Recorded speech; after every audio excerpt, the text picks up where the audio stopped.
নমস্কার বন্ধুরা, আমার চ্যানেলে আপনাদের সকলকে স্বাগত জানাই। আশা করি আপনারা সবাই ভীষণ ভালো আছেন। গতকাল সন্ধ্যেবেলা বানিয়েছিলাম চিকেন পকোড়া।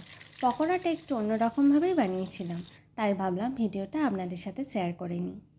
এখানে 1 কেজির মতো বোনলেস চিকেন আমি নিয়ে নিয়েছি।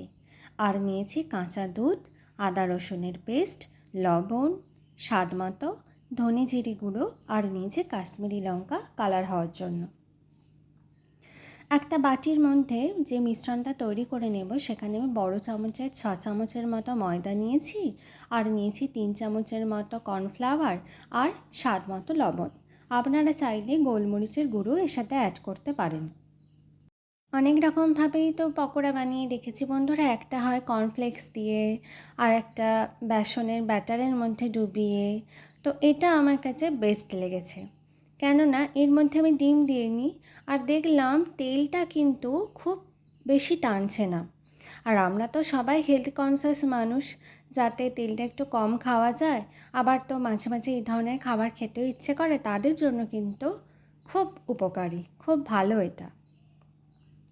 তো এভাবে আমি একটা একটা করে চিকেনের পিস নিয়ে প্রথমে মিশ্রণটার মধ্যে বেশ ভালো করে চেপে চেপে, এতটাই চেপে চেপে মাখাবো যাতে মিশ্রণের গুঁড়োগুলো বেশ ভালো রকমভাবে ওর সাথে আটকে যায়।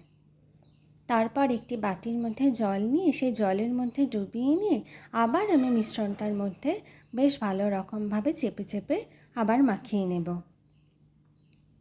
এইভাবে একটা একটা করে মাখিয়ে নিয়ে আর একটু তোলার সময় একটু ভালো করে ঝেড়ে নিতে হবে, যাতে না গুঁড়োগুলো গায়েতে ঝরে যাওয়া গুঁড়োগুলো যাতে ঝরেই যায়, গায়ের মধ্যে না লেগে থাকে। আর যেগুলো গায়ের মধ্যে লেগে থাকে সেগুলো যেন চেপে ভালো করে বসে যায়।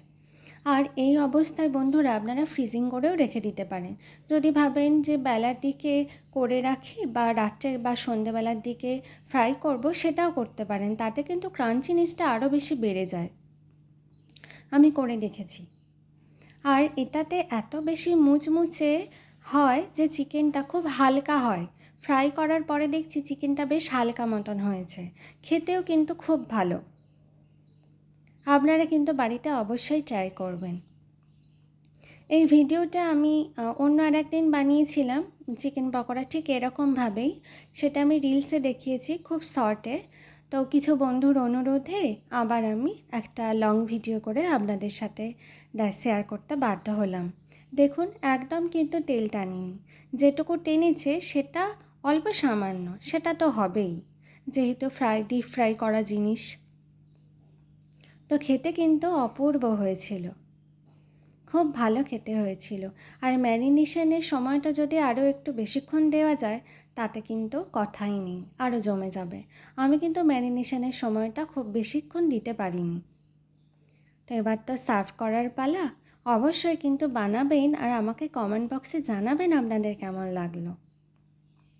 আশা করি আপনাদের সবার খুব ভালো লাগবে। তো বানাবেন, ভালো থাকবেন, সুস্থ থাকবেন। আর হ্যাঁ বন্ধুরা, আমার ভিডিওটা ভালো লাগলে কিন্তু অবশ্যই একটা লাইক, কমেন্ট আর শেয়ার করে দেবেন। আর তার মধ্যে ভালো ভালো খাবার খাবেন কিন্তু অবশ্যই। এটা আপনারা ধনেপাতার চাটনি দিয়েও খেতে পারেন, আবার সস দিয়েও খেতে পারেন।